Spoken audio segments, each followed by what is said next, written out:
reverentemente de pé e abram a Escritura ou acessem a Escritura, aqueles que atrasem em algum aparelho eletrônico, de sorte que façamos uma leitura uníssona. Avisar os irmãos que o nosso irmão Jocélio pede oração, porque amanhã estará viajando com a sua família para o Rio Grande do Norte, amanhã cedo. Que o Senhor possa conduzir esta família em segurança e paz. Quem encontrou o texto de João, diga amém. João, capítulo de número 8, a partir do versículo de número 3. Obrigado, irmãos. João 8 e 3, tá? Eu vou começar a leitura e os irmãos estarão lendo de forma alternada. E os escribas e fariseus trouxeram-lhe uma mulher apanhada em adultério.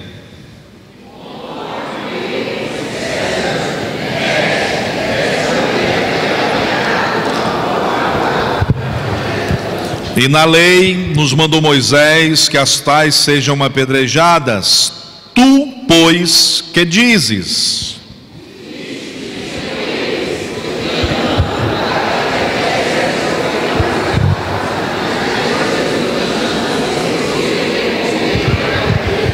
E como se insistissem perguntando-lhe, endireitou-se e disse-lhes: aquele que dentre vós está sem pecado, seja o primeiro que atire pedra contra ela.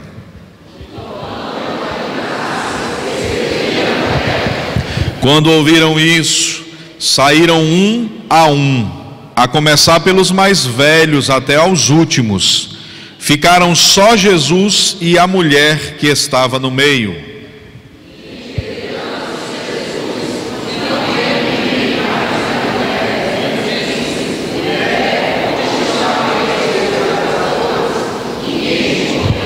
Todos. E ela diz: ninguém, Senhor. Disse-lhe Jesus: nem eu também te condeno.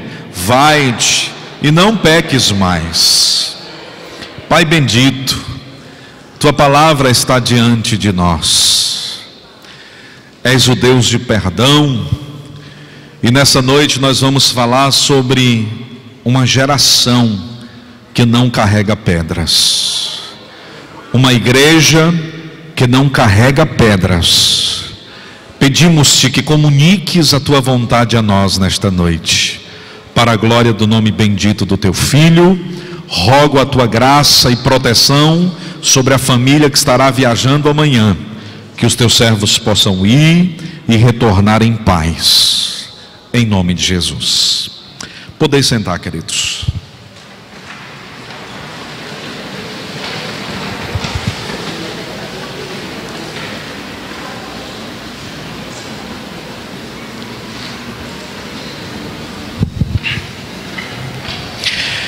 Essa passagem bíblica é uma passagem que foi removida por alguns copistas durante a história da Escritura. Quando você estuda bibliologia, uma cadeira do seminário que fala sobre quando, como, em que tempo e por quem a Escritura foi escrita, você aprende que esse texto foi um texto que se ausentou de alguns códices, de algumas cópias. E por que ele se ausentou? Papias, discípulo de João, diz que Jesus se encontrou com uma turba de homens que apresentaram-lhe uma mulher apanhada em adultério. E Papias é uma autoridade histórica, e os seus escritos revelam que houve de fato e de verdade esse evento. Agostinho, por volta do século IV, grande teólogo da igreja medieval, ele vai dizer, uma igreja que está entrando na era medieval, né?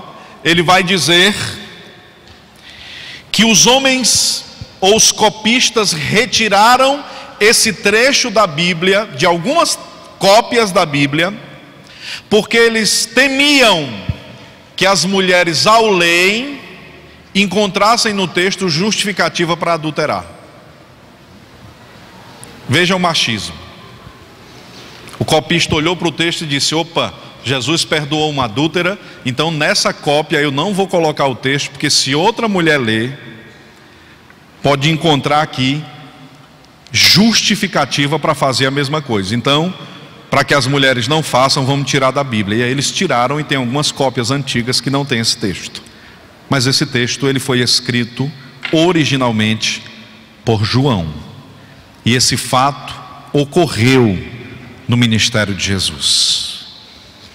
Diz a Escritura que escribas e fariseus prepararam várias armadilhas para fisgar Jesus, para denunciar Jesus, para afrontar a Jesus. Essa foi uma delas. Eles encontram uma mulher em flagrante adultério, e essa mulher pega em flagrante, é levada à presença de Jesus. O homem que também é pego em flagrante, não é, porque eles já haviam readaptado a lei aos seus próprios interesses. Agora apenas a mulher é apedrejada, mesmo que em Levíticos capítulo 20, versículo 10, a Escritura diga que ambos devem ser mortos. Mas eles adaptam a lei e eles levam apenas a mulher pega em flagrante. Lançam essa mulher ao chão e um círculo se fecha. Imaginem os irmãos a humilhação desta mulher, que certamente não estava vestida. Ou os irmãos imaginem que os assassinos desta mulher bateram na porta, viram e disseram: esperaremos que tu se vista para a gente te levar. Certamente desvestida, jogada, humilhada. E aí eles chegam para Jesus e dizem assim: foi pega em flagrante. Na lei está escrito que deve ser morto aquele que for pego em flagrante adultério. Que dizes tu, Jesus? E Jesus estava agachado, escrevendo com um dedo na terra. Você sabe por que ele estava agachado? Porque enquanto todo mundo estava de pé, havia alguém sendo julgada e humilhada no chão. Ele nivela-se com quem sofre. Porque o Evangelho é nivelamento. O Evangelho é o Deus soberano se tornando igual. Olha que estranho, o homem que é igual à mulher, tão pecador quanto, se tornando juiz. E o santo, soberano, eterno e maravilhoso Deus se tornando um com ela. Isso é extraordinário. E diz a Escritura que eles perguntam a Jesus: o que fazes ou o que dizes tu a respeito disso? Agora imaginem os irmãos a sinuca de bico. Porque se Jesus dissesse sim, mata, ele estaria afrontando César e Roma. Porque você não poderia aplicar pena capital, porque se você aplicasse pena capital sem a anuência de uma autoridade romana, você estava descumprindo uma ordem de César. Então se ele diz mata a mulher, César viria contra ele. E aí eles denunciariam que Jesus estava com sedição, se voltando contra César, e Jesus seria morto como criminoso político. Se Jesus dissesse não mata, aí eles iam dizer o seguinte: então ele está contrariando Moisés e a lei. Porque na lei está escrito que tem que matar. Se disser sim, contraria César e Roma. Se disser não, contraria Moisés e a lei. E se Jesus fica calado, contrariaria a multidão, a turba. Uma situação difícil, né? O problema é que eles estavam perguntando para aquele que em Provérbios diz que ele ensinou a sabedoria. Sabedoria não sabia nada, aí Jesus ensinou algumas coisinhas para ela, ela se tornou gente. Sabedoria só começou a ser alguma coisa quando Jesus ensinou para ela alguma coisa, porque ele é aquele que ensina a própria sabedoria. E aí Jesus continua escrevendo no chão. Os acusadores de olho na lei, os acusadores de olho nas pedras e os acusadores de olho em Roma. E Jesus agachado, nivelado, olhando para a mulher. Jesus está, enquanto aquele que se abaixa e nivela-se com esta mulher e olha para a mulher, no mesmo nível da mulher. Jesus está nos ensinando talvez uma das mais profundas verdades do seu ministério. É bem possível que nós, enquanto crentes em Cristo Jesus, possamos tornar as pessoas invisíveis. Os fariseus e escribas não perceberam que ali havia uma mulher, para eles havia apenas uma adúltera. Alguém que estava tão escondida por trás do pecado que era indigna de ser tratada como gente. E aí Jesus tira os olhos de Roma, tira os olhos da lei, tira os olhos da turba e olha para a mulher.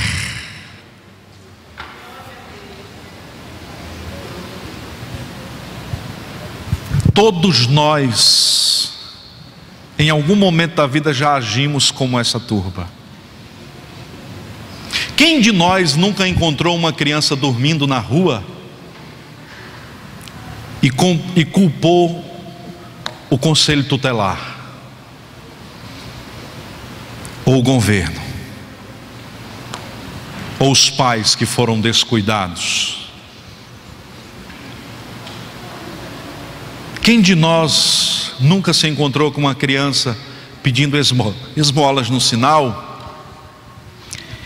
e não lançou a responsabilidade sobre os pais ausentes? Em um dado momento da vida, todos nós já fizemos isso. Mas Jesus, ele não faz como nós fazemos. Jesus nos ensina a fazer direito. Jesus nos ensina o seguinte: olha, existe um pai ausente, existe uma mãe ausente, mas existe uma criança que sofre.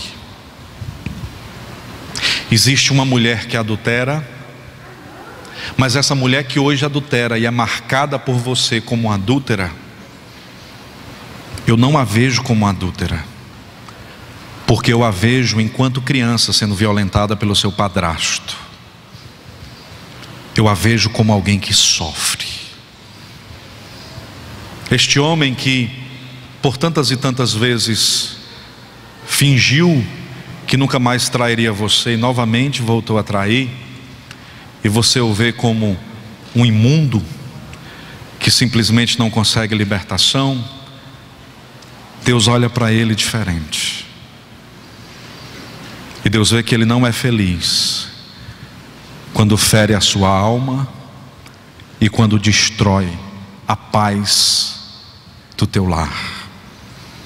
Ele nivela-se a este homem, não aceita e admite os seus pecados, mas olha para este homem com olhar de misericórdia e diz assim: tem muitas pedras que estão miradas para ti, mas eu, Senhor, sou o único que posso atirá-las.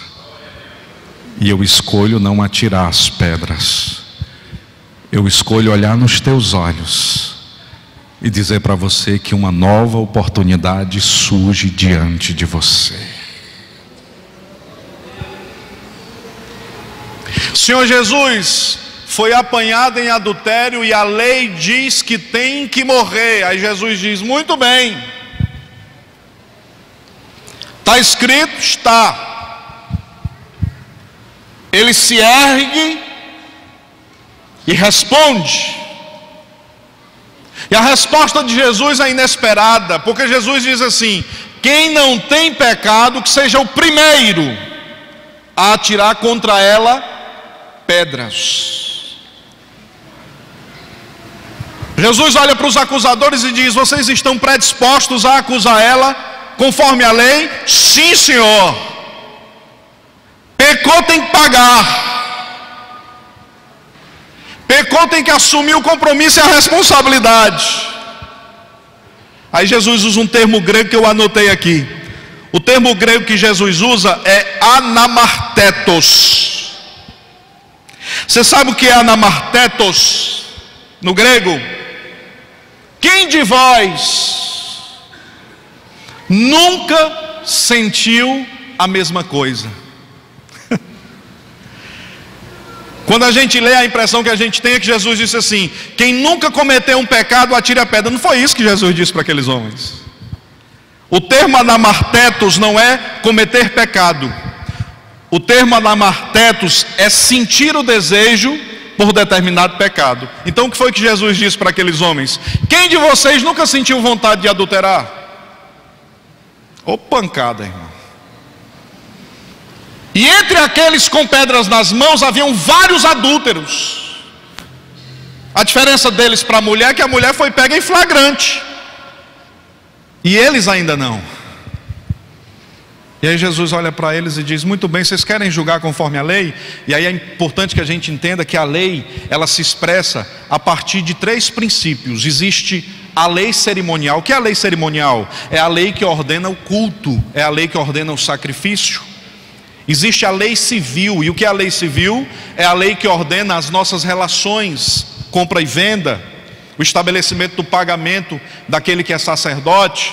E existe uma terceira lei, que é a lei moral. No Ocidente, nós seguimos a moralidade do judaísmo. A base da ética no Ocidente é uma base judaico-cristã. Então a lei está em muitas das nossas cláusulas. A lei de Moisés, ela é sim um dos fundamentos da eticidade aqui no nosso país e em todo o Ocidente. E o Senhor Jesus diz assim: vocês querem realmente condenar ela? Queremos, Senhor. Perfeito. Quem tem mira boa, não erre não. Agora, camaradas, eu quero lembrar vocês uma coisa. São 613 ordenanças. Quem quebrar uma vai ser pego pela lei. E a mesma lei que vocês estão julgando esta mulher é implacável. Essa lei vai continuar caminhando, e ela vai se encontrar com alguns de vocês. Essa mesma lei um dia vai pegar vocês. E quando ela pegar vocês, vocês terão que prestar contas com essa lei. E essa lei vai matando, ordenando morte, ordenando morte, ordenando morte. Ela só vai parar quando ela encontrar um que não pecou. Então, se vocês querem julgar conforme a lei, fiquem à vontade, mas lembrem-se que a lei é viva.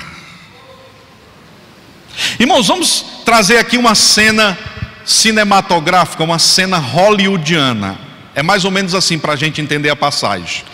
Os homens estão com as pedras nas mãos, prestes a atirar. Aí de repente eles olham assim para o coração. Aí tem um laser daquele vermelhinho, uma mira laser. Você já viu aquela mira laser de filme? Não tem, né, no filme? Aí tem uma mira laser no coração. Aí quando todos olham, tem uma mira laser no coração de cada um. Tem uns 50 lá e tudinho está com a mira laser. Aí quando eles olham para cima, eles percebem que a mira laser está vindo de cima. E quem está em cima vê melhor, não vê, irmão? Aí de repente eles escutam uma voz de cima que diz assim: vocês querem julgar ela segundo a lei? Eu também vou julgar vocês segundo a lei. Aí eles começaram a soltar as pedras. Jesus, falando dessa cena, disse assim: com a medida que vocês estão medindo, Deus vai medir vocês. Se vocês querem ser medidos com graça, lancem pedras ao solo e derramem vida e graça sobre a vida das outras pessoas. Se vocês se acham capazes de fugir da lei, lembrem-se que a mulher foi pega em flagrante, mas Jesus, que deveria condenar a mulher, condenou os juízes. Jesus olhou para os juízes e disse: vocês também estão em flagrante, porque os meus olhos tudo veem, e diante de Deus ninguém se esconde. Bendito seja o nome de Jesus de Nazaré. Qual é o som que Deus deseja ouvir? O som de palavras duras, o som de palavras que denunciam os nossos pecados, o som de palavras arrogantes? Não é este o som que Deus deseja ouvir neste lugar. O som que Deus deseja ouvir neste lugar é o som de pedra caindo no chão. Irmão. Porque a pedra cai no chão, aí você diz: eu não tenho o desejo de andar com pedra na mão. E aí depois que a pedra cai no chão, você sobe na pedra. Glória a Jesus. Aí quando a pedra do julgamento cai da tua mão e você firma os seus pés na rocha, Deus inaugura um tempo novo na sua vida. E você deixa de se preocupar com a vida do outro e começa a cuidar da sua história, começa a cuidar da sua vida, porque Deus deseja levantar uma geração que não carrega pedras. É esse o projeto de Deus para nós. E por que eu não posso carregar pedras? Porque eu deveria ser o primeiro afetado e atingido por elas. Porque se eu tenho predisposição para atingir outro, devo lembrar-me que o meu Deus, que não usa apenas pedra, tem uma mira laser sobre o meu coração, e eu um dia terei que prestar contas com o juiz de toda a terra. Um dia eu conversei com uma irmã, e ela foi conversar comigo por volta de umas 3 horas da tarde. Quando chegou lá em casa, ela disse: pastor, estou em jejum desde ontem meia-noite, consagrada ao Senhor. E eu digo: que bênção, minha irmã. E aí a gente começou a conversar. Ela disse: eu vim aqui para falar com o senhor sobre uma pessoa que o senhor colocou no ministério para liderar. Quero dizer para o senhor que aquela pessoa, tudo bem, é crente, mas eu falo assim pelo Espírito de Deus. E eu já comecei a ficar preocupado. Aquela pessoa não está pronta. Existem pessoas que jejuam mais. Oh, meu Deus. Ela estava dizendo assim, né? Pastor, lembre de mim quando entrar no teu reino. E ela passou 30 minutos sentado numa cadeira na área lá de casa, destruindo a imagem de uma irmã crente. E ela conversou, e quando ela terminou de conversar, ela disse: pastor, agora eu quero ouvir o senhor. Aí eu disse: minha irmã, em nome de Jesus, não entregue o jejum. Aí ela disse: por que, pastor, que eu não posso entregar o jejum? Eu disse: porque você já jogou fora. Que jejum é esse, irmã? Que retira de você o direito de sentar à mesa para comer, mas não retira do seu coração o desejo de falar mal de outras pessoas? Que jejum é esse que afasta você da comida, mas não afasta você da fofoca? Aí ela olhou para mim e achou que eu estava sendo duro demais. Eu disse: segure aí, Que jejum é esse que faz com que você venha para cá para denegrir a imagem de alguém que tem um ministério, que tem uma vida? Que culto é esse, irmãos? Que culto é esse nosso, que nos permite carregar pedras nos bolsos, escondidas, e aí a gente levanta as mãos santas enquanto os bolsos estão cheios de pedras? Que culto é este nosso?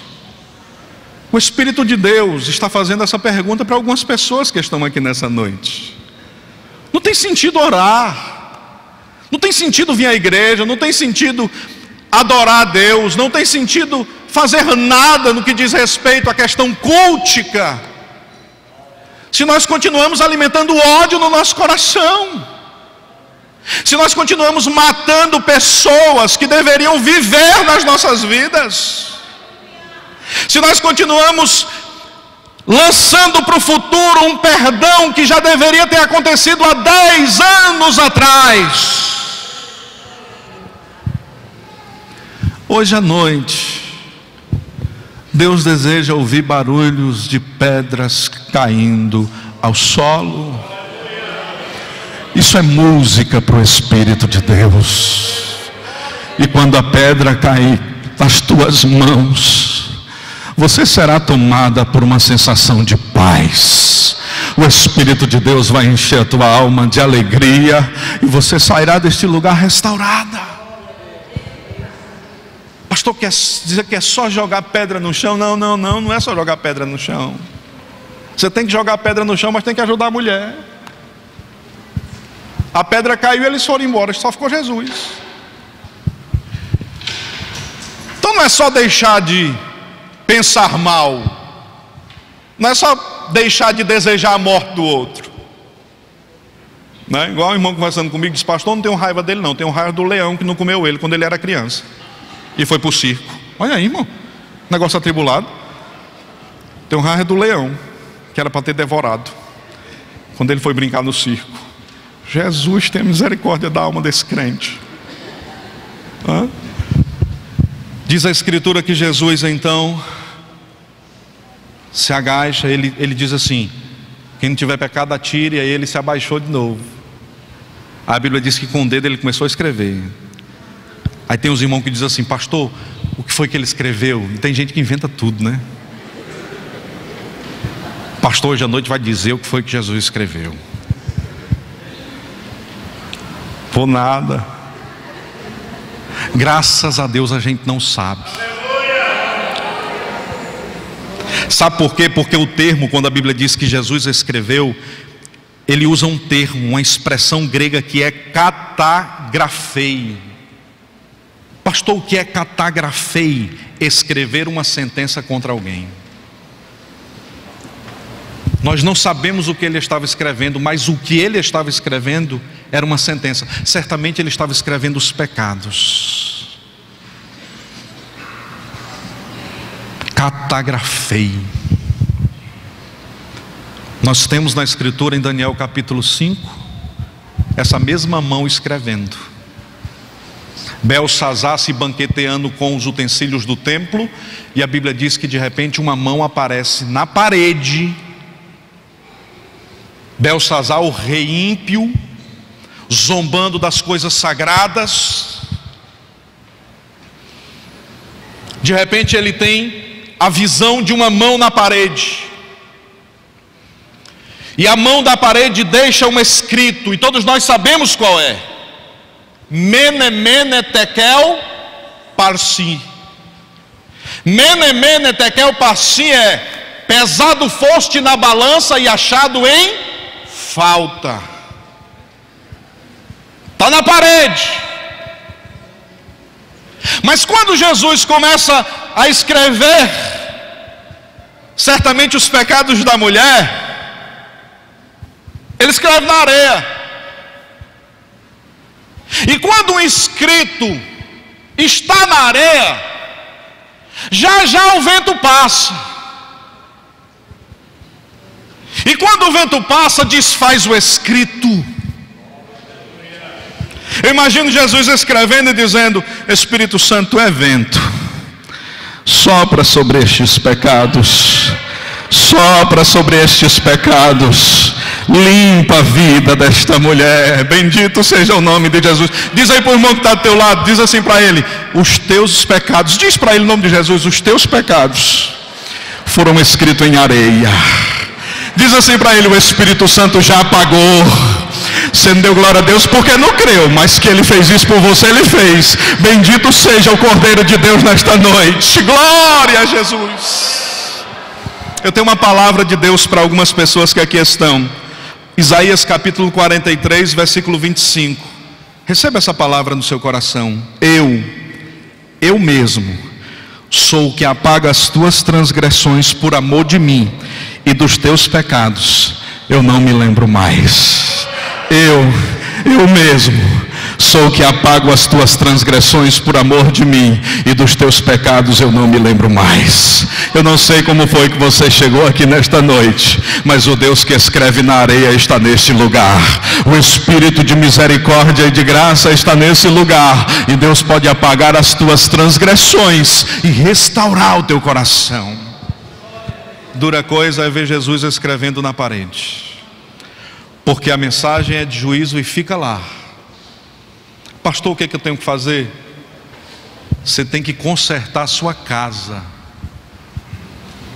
antes que o escrito saia da areia para a parede. Pastor, essa palavra é dura demais. Então reclame do dono da igreja. Porque se eu tivesse com o objetivo de atrair auditório, eu digo para os irmãos que eu ia pregar só sobre prosperidade financeira, mas a Bíblia não manda isso. Então eu tenho uma palavra de Deus para você. Eu sei que quem quer ir para o céu quer escutar. Coloque a sua casa em ordem, ajuste o seu casamento, ajuste as suas relações econômicas, limpe e ajuste o seu nome, honre a Deus nos seus negócios. Cuidado com aquilo que não agrada ao coração daquele que tudo vê, porque a parede de Deus continua posta, mas hoje à noite o escrito ainda está sobre a areia. O Espírito de Deus vai soprar sobre os teus pecados, e Deus não mais se lembrará dos teus feitos. É preciso que a gente ajuste a nossa jornada, é preciso que a gente volte, metanoia, e perceba a boa vontade de Deus sobre nós, porque ela está sobre nós, porque ela é real sobre nós, mas ela não é perpétua sobre nós. Deus tem paciência, mas a paciência de Deus também tem limites. Por isso ele olha para a mulher e diz: vai, porque eu te perdoei, tu pode viver da mesma forma que você estava vivendo. Foi assim, irmãos? Ser perdoado não é um salvo-conduto para viver em pecado. Ser perdoado é um salvo-conduto para ir, mas dia de quinta-feira voltar e dizer: Jesus, eu preciso da tua misericórdia sobre a minha vida. Domingo de manhã está aqui de novo, domingo de noite está aqui de novo, terça-feira está aqui de novo, círculo de oração está aqui de novo.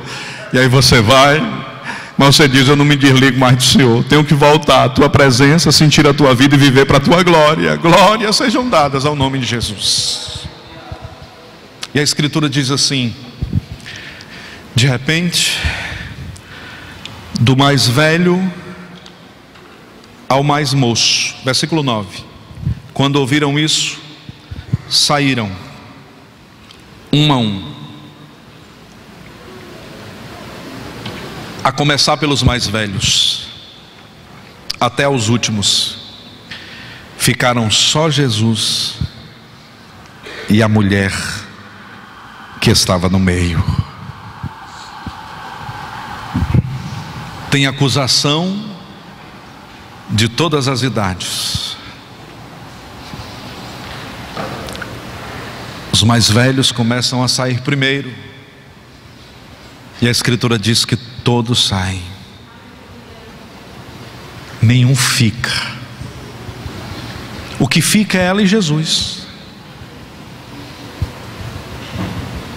Essa é uma palavra de consolo para nós, irmãos.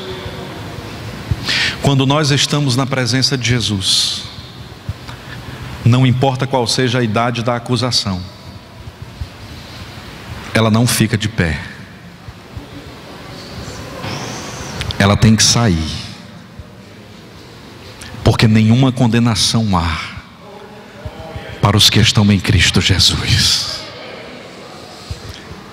Você que traz a culpa no coração por algo que você fez há 30 anos atrás, a palavra de Deus para você nessa noite é: dos mais velhos aos mais novos. As acusações mais velhas e as mais novas vão ter que dar espaço para que você restaure o seu relacionamento. E restará você e Cristo. Restará você e Cristo.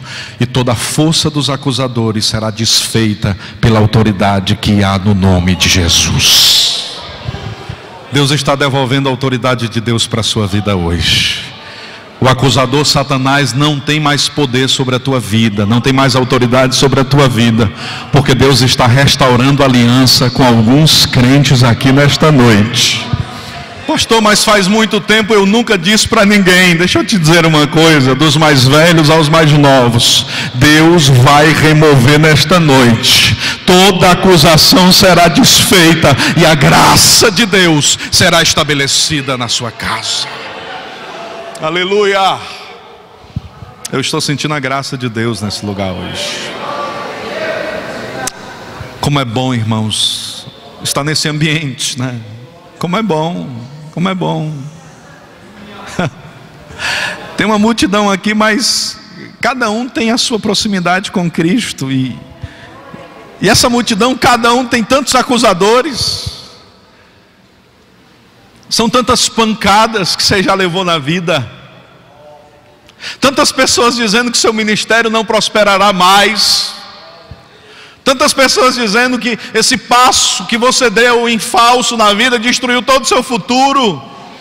Tantas pessoas dizendo que não há mais restauração para a sua vida e para a sua casa. E aí a autoridade e a presença de Jesus remove os acusadores. E fica só você e Ele. Fica só você e Ele. Glória a Jesus. Bendito seja o nome de Jesus. Aí Jesus diz assim: onde estão os teus acusadores?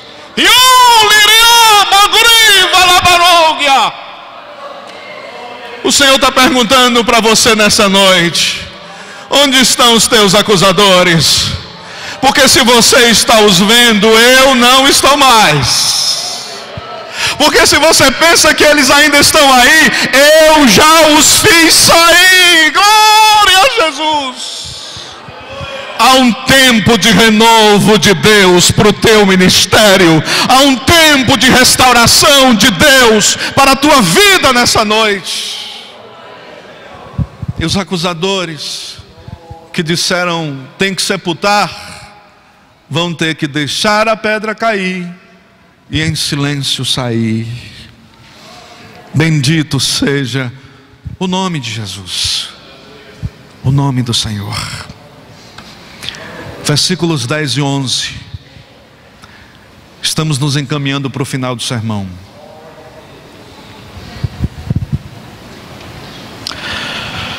Endireitando-se Jesus, não vendo ninguém mais do que a mulher, disse-lhe: mulher, onde estão os teus acusadores?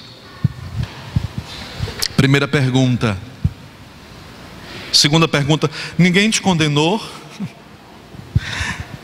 Ela disse: ninguém, Senhor. Aí ele disse: nem eu também te condeno. Vai-te e não peques mais.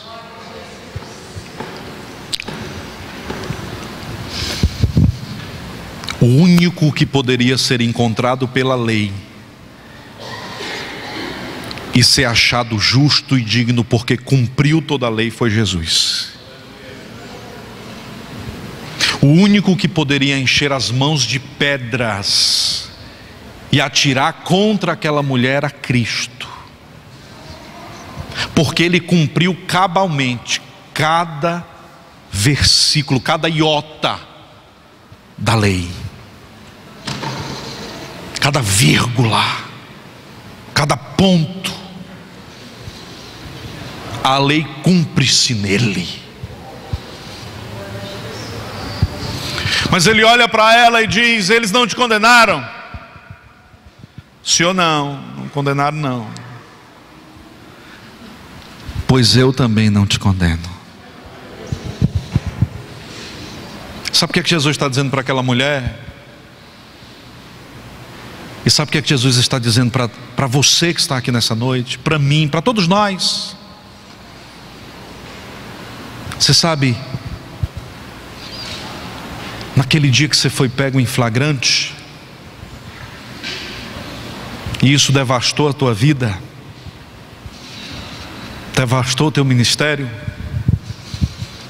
e até hoje você carrega uma pecha sobre si. Lembre-se nessa noite: eu não te condeno. Você sabe o pecado que você pensou em cometer e não cometeu? Eu não te condeno. Você sabe o pecado que você cometeu e nunca confessou? Eu não te condeno.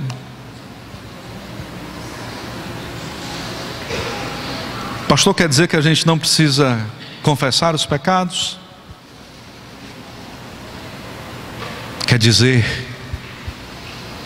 que já existe uma condenação. Você que foi pego em adultério ou em qualquer outro flagrante pecado, já foi condenado pela humilhação que teve que enfrentar, por ver o seu nome sendo lançado na lama por suas próprias mãos, por ver a sua história sendo destruída depois de tantos anos tentando construí-la. Tem condenação maior do que alguém ser esquecido, alguém ser colocado de lado como um incapaz?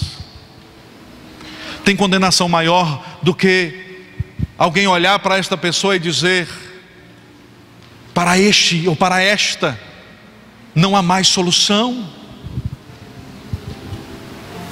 Jesus diz: eu não te condeno, porque o pecado já se encarregou em condenar. Pastor, e quem não confessou? Jesus diz: eu não te condeno. Sim, diz. Sabe por quê, irmãos? Porque quem vive na prática do pecado e não confessa já está condenado. Tem condenação maior do que vir à igreja, ouvir os hinos, sentir remorso e não sentir paz? Tem condenação maior do que chegar quinta-feira à noite e de repente ser tomado por um desejo de não vir à igreja, e ser tomado por uma pressão interna e não vir à igreja porque se tornou escravo do pecado? E são tantos que não estão aqui hoje à noite por causa disso.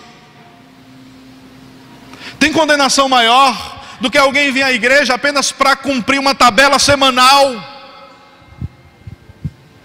para afagar a consciência culpada. Por isso Jesus diz: eu não preciso te condenar.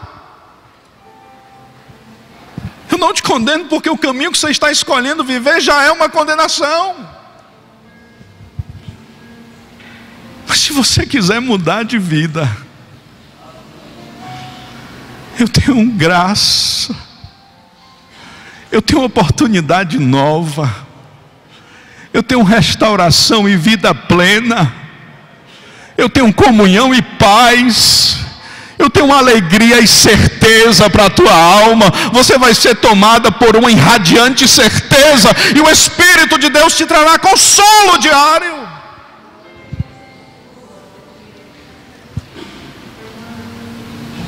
Irmãos, a gente participa de um culto desse, e aí quando eu chego em casa, algum irmão me liga às vezes e diz: pastor, eu não consegui ouvir a mensagem,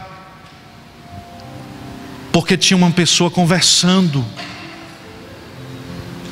enquanto o senhor pregava do meu lado.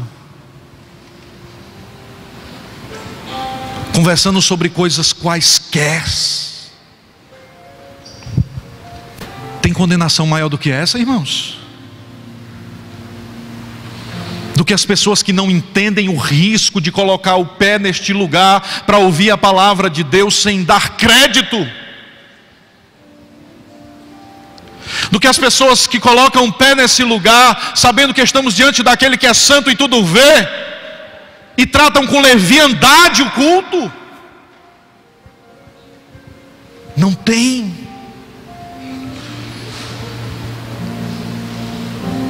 Um dia um irmão chegou para mim e disse: pastor, nós temos que punir os obreiros que não estão vindo para a escola bíblica dominical, na outra comunidade que eu pastoreava. Eu disse assim: como é, irmão? Nós tem que punir, porque o obreiro que não quer vir para a escola dominical tem que, de alguma forma, ser responsável. Eu disse: não, meu irmão, ele já está sendo punido. Um crente que não entende a importância de vir para a escola bíblica dominical não precisa de punição nenhuma. Tem punição maior, irmão, do que você passar um domingo sem receber a palavra de Deus no seu coração, que é refrigério para a sua alma. Tem não. E aí sabe o que Jesus disse para aquela mulher? Ele diz assim: olha, eu não te condeno, vai-te e não peques mais. Eu fico imaginando ela olhando para Jesus dizendo assim: Senhor, mas o Senhor não vai me ensinar aí como é que eu tenho que andar? Tem uma escolazinha bíblica dominical para mim. Vai-te. Senhor, mas eu estava há poucos minutos adulterando, e o Senhor me perdoou, me absolveu e está mandando eu ir? Como é esse negócio, Senhor? E Jesus já é evangelho, filho. Vai-te. Sabe por quê, irmãos? Porque perdoar é abrir mão de controlar. Não há nada mais doentio do que alguém entrar na igreja e um crente dizer assim: você agora não pode sentar aqui, você agora não pode usar isso, você agora não pode ver isso, você agora não pode fazer isso. É doença. Quando Jesus perdoa, Ele diz assim: vai, e você vai para fazer o que você quiser. Só que dos 10 leprosos tem um que volta. E ele não volta porque está com medo de ser condenado. Ele não volta porque está com medo de ir para o inferno. Ele volta porque ele reconhece. Ele chega e diz assim: Senhor, eu tenho que voltar, porque a mira estava apontada para o meu coração, e o Senhor pegou a mira e apontou no teu coração. E na cruz do Calvário o Senhor morreu a minha morte. E eu tenho que voltar para agradecer o teu amor, a tua graça, a tua misericórdia e a tua bondade sobre a minha vida. Quem deseja voltar aos pés do Mestre nessa noite? Glória a Jesus. Vai. Perdoei o marido, mas ele não pode mais sair de casa, só se for para a igreja. E quando estiver no culto tem que ficar olhando para o pastor. Se ele olhar de lado, quando chegar em casa ele se vê comigo. Aí o irmão fica com o pescoço duro e ele acorda com o pescoço doente. Porque se ele olhar para o lado, ela não assistiu o culto olhando para onde ele estava olhando. Perdoar e dizer assim, ó: vai. Quem perdoa não controla. Quem perdoa diz assim: agora tu é livre para fazer o que tu quer. Antes você era livre para fazer o que o pecado mandava, irmão. Agora você é livre para fazer o que você quer. Bendito seja o nome de Jesus. A liberdade só ia até o momento em que o pecado ordenava. Se o pecado ordenasse, você tinha que obedecer. Mas agora não há mais nenhuma condenação sobre a tua vida. O pecado não ordena mais. Você é livre para fazer o que é certo. Vai. Eu queria ler para vocês. Eu pediria que vocês abrissem a Bíblia, por favor.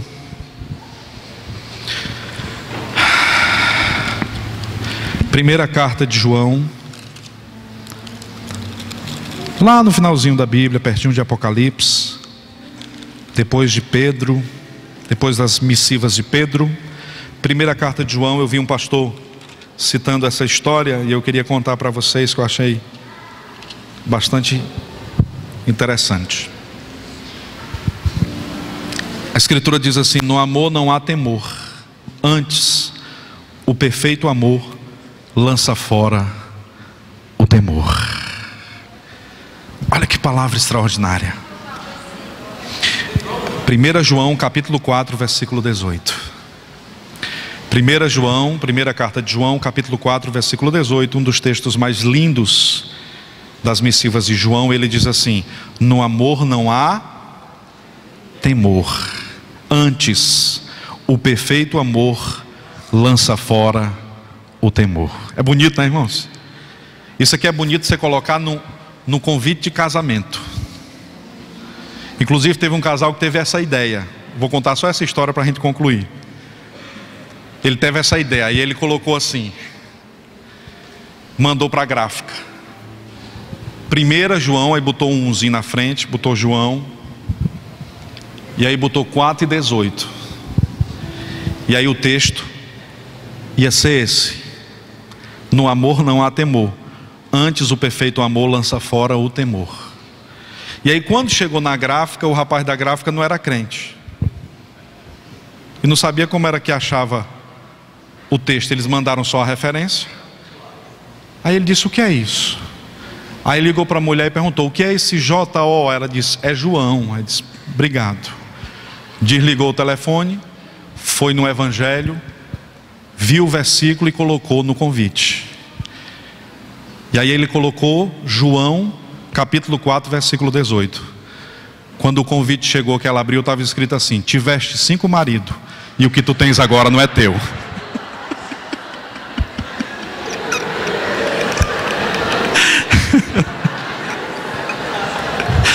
O negócio atribulado, não? Rapaz, não conhecia. Então, tiveste 5 maridos, e o que tu tens agora não é teu, né? Então, tá difícil de fazer um casamento desse, não tá não, irmão? Com um convite desse. Vamos ficar de pé em nome de Jesus, com essa boa risada que você deu aí, né? Deus tenha misericórdia de nós. Quem recebeu a palavra de Deus nessa noite, diga amém. Próximo domingo nós teremos encerramento do trimestre.